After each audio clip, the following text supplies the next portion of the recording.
appease your weirdo audience, and then at the same time try to act like that's exactly not what you want. Bro got 2 PCs, 2 cats, 3 monitors, 3 apartments, 6 phones. And what about it? Huh? Sorry, sometimes I forget that there's fucking weird Twitter clippers. But this is who I am. This is who I am. Sometimes I want to shake a little ass. For fun. Not for weirdos. For fun. Ladies and gentlemen, she knows full well what she's doing. Okay, like 90% of her audience, and I am lowballing, like 90% of her audience is there for moments like this to find clips of her doing something provocative. She plays into it all the time, and she also wants to have her cake and eat it too, where she does this stuff to appease her simps and give them something to enjoy. And then she goes out on the other side and says, well, I don't want the weirdos enjoying this. I'm just trying to be myself. Siguro like, wow, mag-duster pa ako para mahaba, para may kumot pa ako. Such content, very wow. But yeah, this really kind of plays into a discussion that was raised about a week ago, where once again people were talking about Pokemon and her takes involving the streaming scene, where she said it's unfortunate that basically it's male dominated, and she points out to people like Speed, which is very interesting. It reminded me of this whole conversation this morning when I saw this from Speed. He literally raced a cheetah the other day and actually got clawed by it too and was gashed on his leg. But you know, you don't have to like Speed, you don't have to find him entertaining, you think he's annoying, whatever. The dude puts in a lot of effort into his content, so when you compare someone like Speed to Pokemon, who just sits in a chair and then bends over every once in a while to, you know, try to get some excitement out of her simps, yeah, it's pretty obvious why people like Speed are succeeding, and she is not. But of course, this is reflected in a recent tweet she made where she said, even after everything I've accomplished as a streamer, my mom still asks when I'm coming home to finish my engineering degree, who's gonna tell her? Now, in case you don't know, apparently she was in engineering school and doing Twitch on the side, and then when streaming took off for her, she abandoned her engineering degree to do streaming full time. And yeah, it just goes to show you sometimes, like, you can have all this money and success, but it still feels pretty empty, right? And that's kind of the vibe she's getting from her own family. And you can see the comments saying she just wants you to stop shaking your booty for men and find a nice man to marry in real life. This person's saying you should listen to her. Maybe she doesn't care about your financial accomplishments and she wants you to pursue higher learning, but that's up to you. Brutal comment section. Like, this is not even like curated. This is the first 3 comments I see on her recent post. But of course, yeah, trying to find a nice man to marry in real life, guys, she's already taken by herself. Yeah, you might remember this cringe-inducing TikTok she released somewhat recently where she quite literally engaged herself. Now, what I want to spend a good couple minutes on is her pursuit of a new man in her life. Now, of course, you never know with people like Pokemon. Some people were saying this whole engagement fiasco was a real engagement. She was just hiding whoever she was with. But I think basically she engaged herself because that's what she wants to do, because she's the only one good enough for herself. In fact, she had this clip that a lot of people were talking about because she said all of the attractive men out there are gay. Well, sorry, any straight men in the audience, you just found out you're ugly. Sucks, I know. It's skill issue, apparently. This is very funny, too, because if there was, of course, the inverse of this, where a guy said all the attractive women happen to be lesbians, they would be absolutely bodied by social media, called a misogynist and all these terrible, awful things. But when Pokemon says it, it's okay. And I just want to play like 1 second of this clip because, yeah, it all kind of adds up. Well, there was your mistake. You're looking for someone. I'm presuming she means New York City, and she's looking for straight dudes. I mean, that's like, you know, a pretty rare find in New York City. But this is what I really want to talk about. This is very funny. So she did some sort of like a dating preference thing here where you fill out kind of your preferences, and it tells you how many men, American men out there fit your sort of preferences. And her preferences lined up with 0.3% of men. Only 0.3% of men even meets her dating requirements.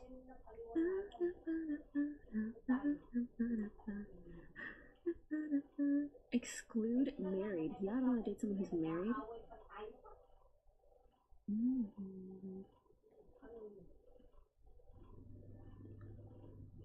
Wait, I just did it. Oops. Wait.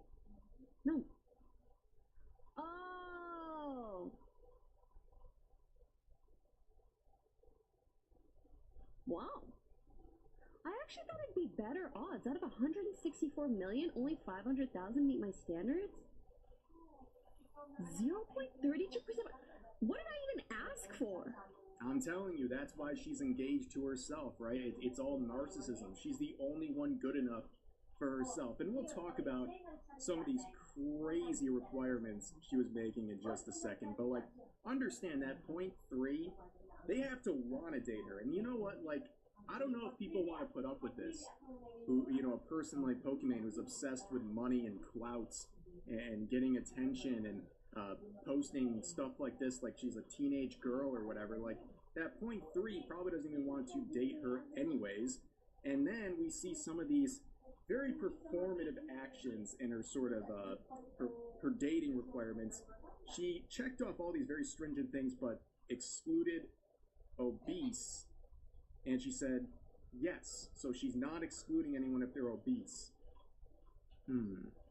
Another very performative move by Pokimane, I suspect. But also, this one's a very good point. Her height requirement was a minimum of 6'3". Yeah, sorry there, short kings. If you're under 6'3", you don't even matter. Yeah, so basically, you have the sort of requirements: tall, fit, funny, and humble. Yeah, that's a tall order. Yeah, good luck with that. And again, they have to want to date you in the first place. But yeah, all this performativeness in her requirements is very ironic, because recently she came out and talked about how she prefers performative men as well. Birds of a feather, I guess. Can I say something crazy? And then you can tell me if I'm off base. So you know how everybody's talking about performative men, guys who are drinking matcha and reading books on feminism in some random park in New York? What if performative men are actually a good sign? Hear me out. I feel like for years it was a woman's job to be appealing to men. And I feel like performative males are a sign that perhaps things are changing, and now it is just as much men's jobs to be appealing to women, or to make themselves more appealing to women. Am I kooky? Amazing. So the queen of performativeness is looking for men who are performative. Yeah, that totally sounds like a great dynamic right there. I would pay good money to see that sort of a relationship and how it works out. It doesn't at all, but it'd be very funny to watch. But speaking of performative, yeah, it's very rich for Pokimane to focus on men being performative when this is the type of stuff she does. I mean, this one's not deleted, at least, where she said "believe victims" back in July of this year. And of course, when you say "believe victims," I guess that's all you need, you know? No need for evidence. Open and shut case. If someone says something happened, you believe them. When a person's speaking and they say they're a victim, you sit down and listen. Now, of course, she doesn't believe all victims, especially not this one. This is so funny. I remember this actually. Let's see if it's still there. Hidden replies. Believe all victims until it's Madam Savvy, apparently, where she said Pokimane gave me AIDS and kicked my salamander. And Pokimane hid this. Now, what's crazy about this whole thread is that it was like a trend. Okay, in the replies and the quotes, people were saying like all these like crazy made-up allegations about what Pokimane did to them, to basically clown on her for this "believe all victims" empty statement. You know, this act of virtue signaling here. But she hid only Madame Savvy's. What does that even mean? What is she trying to tell us? But anyways, believe all victims. Well, that's not really working out. We never really got a chance to go into this in depth. But there was a situation about 2 weeks ago where another streamer, Captain Puppy, said that Pokimane knows about this guy, Elam, if I'm pronouncing his name correctly, and the way he mistreated her. And apparently Pokimane has been living with this guy for all this time, even after knowing he was doing bad stuff to this girl, including like not paying his rent and like cheating on her and doing a bunch of scummy stuff. I don't think there's anything that's like you know, some heinous crimes or anything, but it just seems like a scumbag, right? He seems like a clout chaser and a guy who literally like lets his girlfriends and his roommates pay his rent for him while he's like trying to make this streaming career. But she apparently warned him, and Pokey just didn't really care. But because she got a lot of negative comments on the TikTok, she did reach out to me and ask me about the situation, what happened.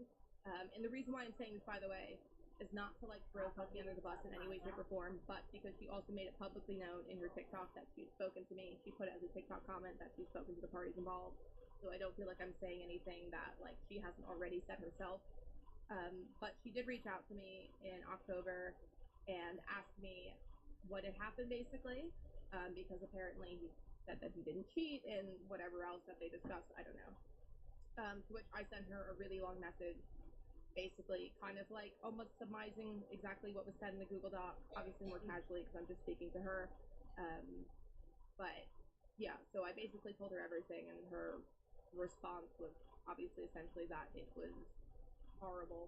Yeah, people are clowning on this because it's against the whole believe all victims sort of virtue signaling she's been doing for a very long time. You know, you can't really say that stuff and then have someone present this information to you and then just completely ignore them because it's inconvenient for you. Like, it'd be inconvenient to confront this guy or to find a different place to live or, you know, whatever solution. It's just too inconvenient. And she felt compelled enough after it went viral to come out here and clarify the living situation, saying that she rented a room in another apartment to be closer to friends, and that guy, that Elam guy, needed a roommate, so they were together. And then after getting told about the experience from the other streamer, her experience with the Elam guy, she stopped going back to the apartment and stopped making duo content with him out of respect for her. And, well, interesting. She also says she spoke privately and apologized, but people were quick to point out just very recently, even in late December of 2025, so just a few weeks ago, she was engaging with his content and complimenting it and engaging with it in a way that makes it seem like they're friendly and she has like respect for him. So as pointed out here, so do we only believe victims when they make a public Google Doc or what? I don't know. I guess we're not believing all victims because that would be inconvenient for a streaming career. But she also mentioned this whole situation from December and said that it was very inconvenient for her. And it was the reason why she barely streamed in December. What a tough time to be a tier 3 simp. You missed out on your very important Pokimane streams, but apparently this whole situation, you know, she's now the victim as well. It distracted her from her career. It was so weighing on her that she had to scale back the content for the month of December. But thank goodness she's back. The world is at peace once again. The world can move forward because Pokimane is streaming once again. But as I pointed out in the beginning of this video, she also did this very cringe like 2026 pledge where she's trying to celebrate what she did in 2025 and she's looking forward to certain things in 2026, and she reveals that she's starting off 2026 by cutting off a very close friend who betrayed her. This year, I fully cut someone out of my life who used to be a close friend, but was lying to me, lying about me, in general causing me so much emotional turmoil that I needed a lot of therapy. But after I cut them off, I did not message them once. This year, I did not get into a single Twitter fight with any of the loser weirdos who cannot keep my name out of their mouths. They can take their one-sided beef into the new year alone.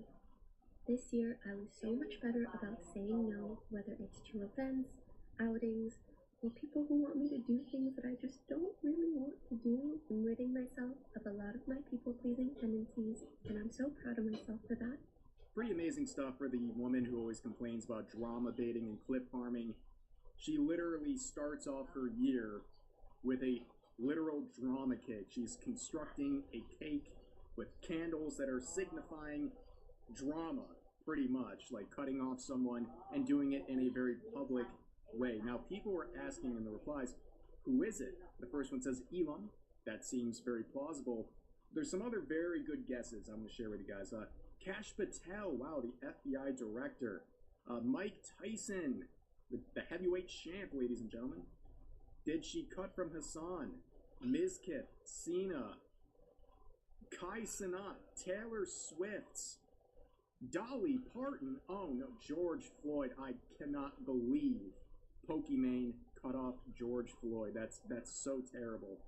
But anyways, her 2026 celebration would continue, where she said she's gonna stop giving men second chances. The biggest lesson I learned this year is to stop giving people chances, which I know sounds harsh, but hear me out. Why would someone really even need a second chance in the first place? I've had certain friends for 10 plus years. We have disagreements, we have miscommunications, we have instances where maybe one of us ends up disappointed. Never have I ever felt like, oh my god, I need to give them a second chance. Giving a second chance, I feel like, is exclusively reserved for when someone really fucks up. In which case, why are you fucking up so intensely? Like, if I can't fundamentally agree with your decision making to an extent that you do something that I find really not okay, every single time that I've forgiven someone for that and kept them in my life, they've just gone on to do either the same shit again, or same but in a different font and fucking up in a very similar way. So I don't know about you, but personally, I am very over the everybody deserves a second chance rhetoric. Not in this household. Sorry. Well, in the spirit of second chances, I'll give Pokimane a million chances. What I mean by that is, I'll always feature her on the channel because it's great to make fun of.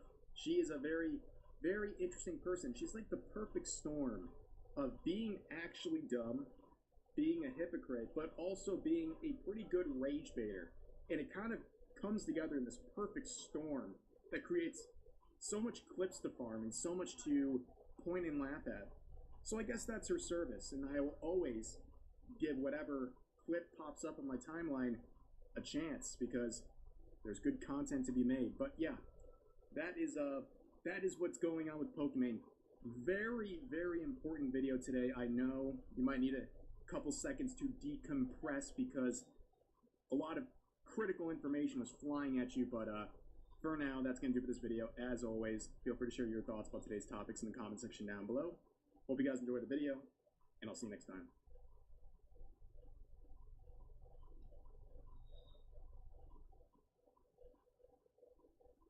Hello everybody, my name is Markiplier and welcome to Growing My Grandpa. Do you remember Discover My Body? Oh no. You've discovered the injection site. And I'm gonna do that now! I'm so happy! Discover My Body was a game by Yames. Yames, the guy made Discover My Body. Discover My Body was an interesting horror experience where you were quite literally using technology to discover someone's body. It's just as disturbing as it sounds, but not in the way that you imagine. This is another game from the same developer called Growing My Grandpa. Equally disturbing title, and I imagine equally disturbing mechanisms. See the tutorial regarding the basic game mechanics? No, I think I'm gonna go with no. I'm gonna figure it out. I regret it. Week 1. Oh god, no. What have I done? Excuse accused Adrienne during music class today and spoke with her about her recent string of demerits. It was our first time meeting outside of our quarterly evaluations, and I believe it went well. I can certainly understand Mrs. Richardson's classroom's observation concerning Adrienne's emotional state. She was, of course, intensely shy when we first met. As I understand it, she is similarly withdrawn in her classroom activities and only speaks or acts when she absolutely must. Some things she simply will not do. Instead of participating in mandatory group activities, she will sit alone and accept that she will receive a demerit. Before the meeting, I read Mrs. Richardson's parent-teacher report, which allowed me to estimate some of Adrienne's home life. The parents are well-educated and come from a prestigious background, but they lack time to properly nurture Adrienne. She is often alone, and when she is not, the parents seem to understand the importance of warmth and affirmation when dealing with someone so young. Having two parents of this reserved and icy temperament exacts an inhibition in the child. Your child's imagination is subdued, but only ostensibly, for it eventually finds its way into regular life. I surmise that I would be able to reach out to Adrienne by way of make-believe. Is that Adrienne? Why does Adrienne look like the guy from The Room? How are you liking your new house? You told me you used to live close by, but it can still be a big adjustment. A new room, a new school. Do you like the decoration that I put into place? My slanted apple? My wardrobe? The one grandfather clock sitting way in the shadows? The empty void of nothingness?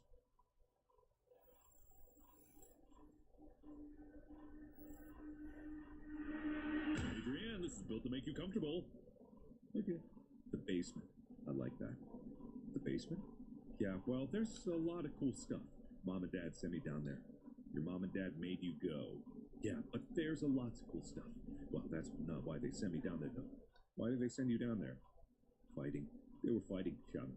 I came in to help, and they shouted at me. They said, go clean up downstairs, so I went. That sounds tough. Did they fight a lot? No, well, hey, it's all right, Adrienne. Maybe you can tell me more about this basement. It sounds creepy and dark, just like my room here. Does they have a grandfather clock in the basement? Okay, well, it was weird at first, the stuff down there.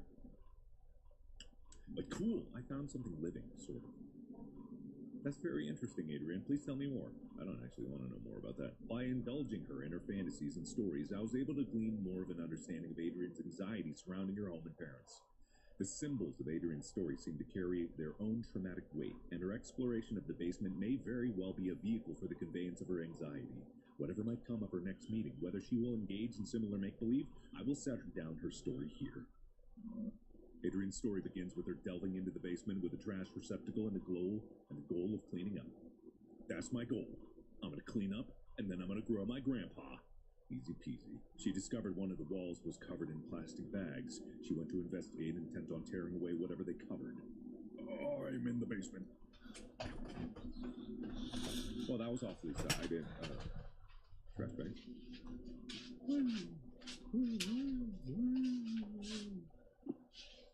Ooh. What am I grabbing? What am I grabbing here? Please tell me these aren't centipedes and they're just like pieces of paper. Something. Upon removing the plastic trash bags from the wall, she noticed their interior lining was covered in glass. Like a window, I offered. No, she said. Like a mirror. Oh, reflecting inwards towards the animal. What? Wait, animal? I dimly asked her what exactly this animal was. Here's where the material reality of the story took a turn for the explicitly fantastic and imaginary. Oh my god. Oh, that made me, like, viscerally uncomfortable. Which is a trademark of Yames's style. Upon her discovery of it, at her gaze, it grew or extended, its shaggy-haired self. Hair like the fur of a dog, I offered? No, she said. Maybe I should just stop offering suggestions. Not the fur of a dog, nor the hair on her head. It grew outwards towards her, the animal's hair reaching out. It was hard, standing almost straight, like the hair on a brush. A bristle, I offered. She said, yes. She was very afraid at first, but then very curious. I'm just afraid. I don't want to touch it. I asked her what else was in the room. More things hidden away, she said. Things of Grandpa's as well. First, she found a hidden passage under the stairs. Inside were strange dolls, magic objects, naked, faceless figures. Naked, faceless figures? All of these are very strange. I heard these cryptic utterances and merely nodded. Yeah, that's all I can do. In order to keep the game of make-believe going, I only pressed for details where I thought necessary. The faceless dolls could be a simple metaphor for the anonymity she feels in her own home. The hidden passage, I am unsure of what to make of that. The revealing of the concealed seems to be thematic in her fantasy. The door under the stairs is but one example. Oh, you saying this is all fantasy? I have a funny feeling. Gucci, Gucci. Gucci, Gucci. Gucci. Okay. Okay. Yeah, I don't know what that is either. Yeah. Oh, great. Right. Okay.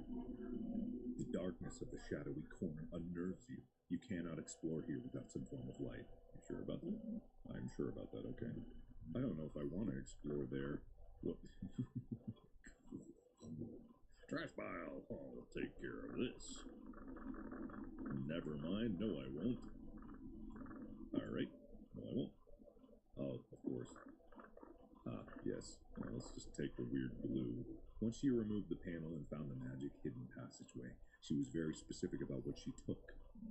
She found a magic book, a magic doll, a photo of her late grandpa, and magic glue. Hi, how are you doing? Good to see you. Mind if I step in? Just take this doll! I hate this doll! A slouching doll. Its material is rough and coarse. Hey! Oh, hey, how you doing? Hey, what's up there, guys? It's me, Markiplier. Oh boy, yeah, search the clock. Oh my god. Touch the magic book. I found it, guys. I found the magic book, guys. Wow! The magic swell. There's so much trash. Hope the, faceless naked mannequins aren't staring at me as I work. All clean. This space will not be dirty again until next week. Who's making it dirty? What is this? Oh, God, Grandpa. Grandpa, no. Grandpa, no. Read now. Reverse. Good luck on your trip to the Urals. Stay warm. What are the Urals? What are the Urals? Lixian, what are the Urals? Put the Urals in way too big text on screen. Okay, that's the Urals. Glue. All-purpose glue. But magic. Eurasian steppe shamanism and the fusiform gyrus, an interdisciplinary study in sympathetic magic, a dissertation, Jacob Hart. Oh my god. Relating to magic and magico-religious practices. Folk terms, love spells, hagiographs, Khazar Koganate. What? Am I supposed to memorize? Is this story important? Angel, Heaven of Needles! Angel of Needles was best known, kept best by shamanic keepers or wards who suffer from face blindness, prosopagnosia, whether by birth. Okay, it's extremely effective but terribly dangerous. So much. Okay. This is probably really important. Oh shit! Wait, no. How do I? Okay, Lixian, you're gonna have to do something for me. You're gonna have to just take like really small snippets of that, and you're gonna put it in a really creepy text-to-speak and make it really ambionic and spooky. This nexus of magical villages, meaning native sorcery regarding human-related desires, and the history and science of neurological disorders related to the fusiform gyrus is where the subject of this dissertation will reside. I will outline further, and then analyze the historical sources I mentioned previously. Then I will go into the neurology of mystic and magical religious experiences. After that, I will detail my ongoing correspondence with the resident of the Ural Mountain region, who is the next folklorist and keeper of traditions he claims have been passed down through his extended family for generations. I interrupted to ask what she did with these magical, mysterious materials. Grow Grandpa, she explained plainly. And then, without missing a beat, she continued on with her story. Well, I have no questions. That's self-explanatory. Nothing further needed here. Feeling this was a potent symbol, I stopped her again to ask what she meant. Somewhat puzzled, I did not understand immediately. She explained slowly. Grandpa lives in the cage in the other room. The cage behind the door. They grew people in the cage. I don't know how you can make it any clearer than that. Grandpa lives in the cage in the other room. The cage is behind the door. That's the cage they grew people in. Come on, it's basic! It's basic magiocentric alchemy, whatever it was. I don't even. Well, hi. Hi. How you doing? Hey, Gucci. Boing, boing, boing. On a wet willy. Okay, well, hate that. Am I done here?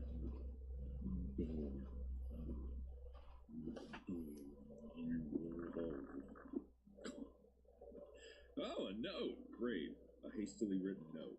Yeah!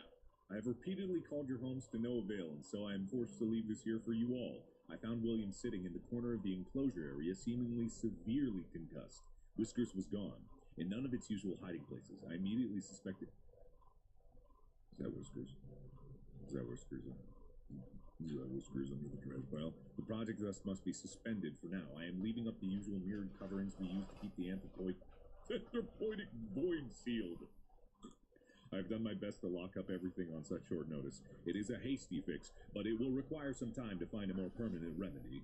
I am honestly hoping you do not find this notice. I intend to lock the house down, too. I intend to race off to you to retrieve your lockbox keys. Do not worry about William's key. It and the rest of his equipment is almost certainly deep within Whiskers now. I pray you do not enter this room. No matter how it may appear, William cannot be helped, and is only being kept alive as a means of continuing predation on the rest of us. I will say once again, no matter what state you may encounter William in, he cannot be helped. I have sympathy for the young man, I truly do, but I found on his person several photos of his late sister, which would imply certain risks he knew he was taking. Our extant research materials have now become possible liabilities, either criminal or professional in nature, so I have stashed them away. I believe I let you all know how I might do this if we were ever to experience an event such as this. I hope you all remember what I told you. So long then, Dr. H. H stands for hot. So, what is this? Regarding growth, every time Whiskers regenerates and leaves dormancy, it is to be logged as a new propagation. The sample's bodily existence cannot be illegible, i.e. a part of it can be cut from the whole, so there can only be one living propagation. Propagations are to be terminated after 5 weeks. Any further development? Dr. Hart! The H stood for heart. Termination procedure will be posted in the bulletin. You look forward to it. Okay, I'm reading these backwards. Alright. Read now. For the sake of the university policy and the health of the future career you hope to have abide... Am I to understand? Hold on, pause. Time out. The thing next to me is Whiskers. And what you're telling me in these notes is the thing next to me is a hyper-lethal organism that is trying to be a predator to us and me in this basement where I am. So my objectives are as follows. Clean the basement, grow my grandpa, not die to the anthropoidic void trying to kill me called Whiskers. Easy. Couldn't be simpler. It must not be left unattended. Anthropoidal shells. I don't know what that means. Oh, God!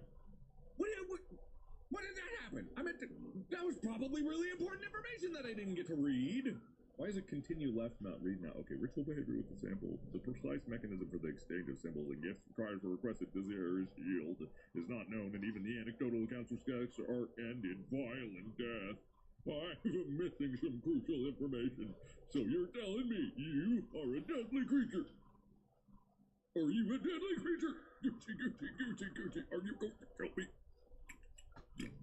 Take that wet willy. Alright, how do I enter? I will enter.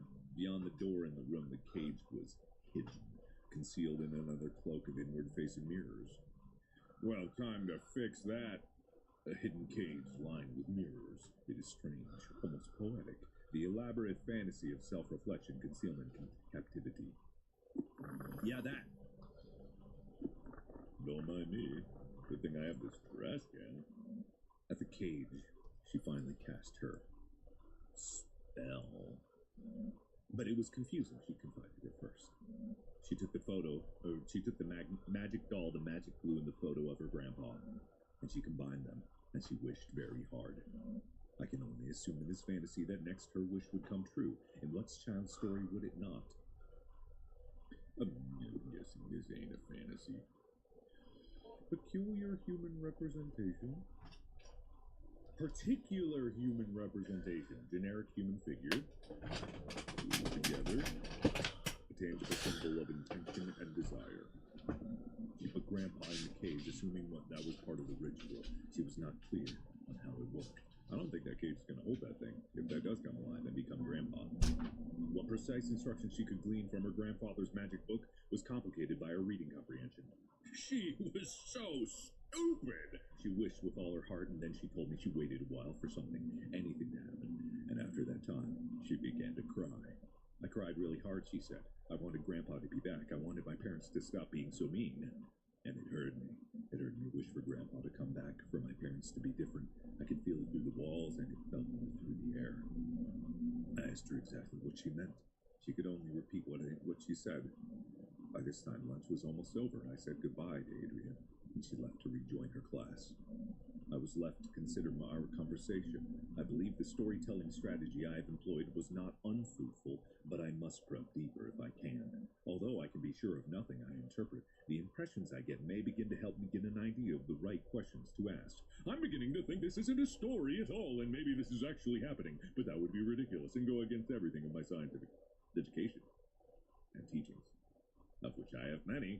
Knowledge you acquired this week has given you access to certain topics or keywords you can discuss with Grandpa.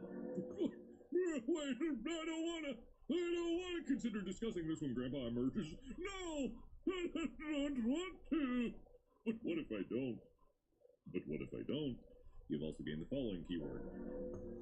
Shell! The penis! Consider discussing this when Grandpa emerges. No! I don't think I will. Why? I don't want Grandpa to emerge. Just gonna say it. I don't really want Grandpa to emerge. Cut it like that. I don't really want Grandpa to emerge. I met again with Adrian in order to address her emotional outbursts in the past few weeks.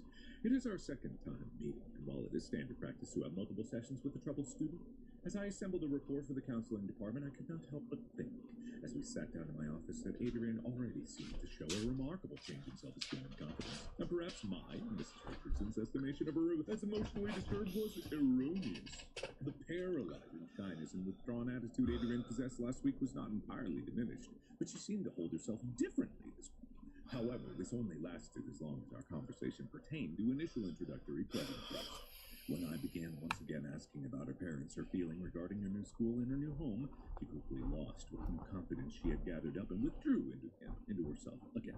So once again, I partook in some collaborative make-believe, but this time I was aided by the fact that I had managed to do some research into Adrian's grandfather, and I had some insight into what she might actually be finding in the basement. There are hundreds of operators in Arknights, and in the story, they are the operator of road...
This case takes place in the USA and spans over a number of years. Meet Marie Travis. Marie was born on the 25th of October 1965 in the city of St. Louis, Missouri, one of the major cities along the Mississippi River. He was raised in a poor area and lived on the breadline. There isn't much information to mention about his formative years, although his former teacher remembered him only because of how unusual he was. After graduating in 1985, he spent 2 years in the Army Reserve working as a medical and dental assistant. He later held various jobs, including working for trucking companies and volunteering at a nursing home. On the surface, nothing was alarming about his life, which is bizarre when we consider the deplorable and diabolical acts he later committed. It was in 1987 where his life began to unravel. He became addicted to crack cocaine, which was a habit that quickly spiraled out of control. By 1988, at the age of 23, his addiction had totally consumed him. He was spending as much as $300 a day on drugs, which led him to commit a series of robberies to pay for more drugs. In the span of 8 days, he robbed 5 shoe stores across the county. When the police eventually arrested him, he was neither aggressive nor hostile. Officers later described him as quite respectful. When he appeared in court, he claimed that his drug use had clouded his memory of the robberies. He pleaded for leniency, telling the judge that he had completed rehabilitation and was no longer using drugs after spending some time in jail before the trial. However, just months before his 24th birthday, a judge sentenced him to 15 years in prison. Around 2 months into the sentence, Maury sent a handwritten letter to the judge, pleading for reconsideration. He described prison as unbearable, saying that he cried himself to sleep most nights and his mental health was deteriorating. Suffice to say, the judge did not respond. After serving just over 5 years, Maury was released on parole. He was 29 years old, and the year was 1994. Those who interacted with him afterwards described him as polite and an unassuming man. A neighbor recalled how he would hum and sing when entering the shared basement of their building, making sure she knew he was there so he wouldn't startle her. Another neighbor, who often drank beer with him, said he never noticed anything strange about him, which is rather strange, as he would soon become known as the Streetwalker Strangler. During the summers of 2000 and 2001, he was working as a waiter at a hotel restaurant. One day, a co-worker named Dave mentioned that a friend's stolen car had been found burned in East St. Louis. Maury didn't seem surprised. He casually remarked that East St. Louis was a good place to dump things because the police didn't patrol the area often. Dave thought to himself. He thought that this was a strange comment to make. Why would Maury be an expert on knowing where the police didn't patrol? This made the colleague rather suspicious of him. Maury also had a girlfriend, a woman named Julie. At the time, Julie was working as an intern for KDL News, and she remembers Maury saying something rather disturbing. Maury turned to Julie and asked her if the station had ever done a story on the escorts who were being murdered at the time. From 2000 to 2001, several escorts were found dead, dumped in East St. Louis and other areas. However, this wasn't public knowledge yet. The police had decided to not yet tell the media. Whilst Maury was talking to his girlfriend, he referred to this person as a serial killer. Julie found the information strange but intriguing. It pricked her journalistic senses, and she pitched the idea to her boss at the station. However, the boss had no idea about these murders yet. Less than 3 months later, the police publicly announced that a serial killer had likely been preying on escorts in that area. These were African-American women who were addicted to drugs and often living on the streets. In St. Louis, the common area known for its crack houses was called the Stroll. People who hang around the Stroll can be seen walking the streets for days on end. They have matted hair and wear the same clothing for weeks at a time. These women have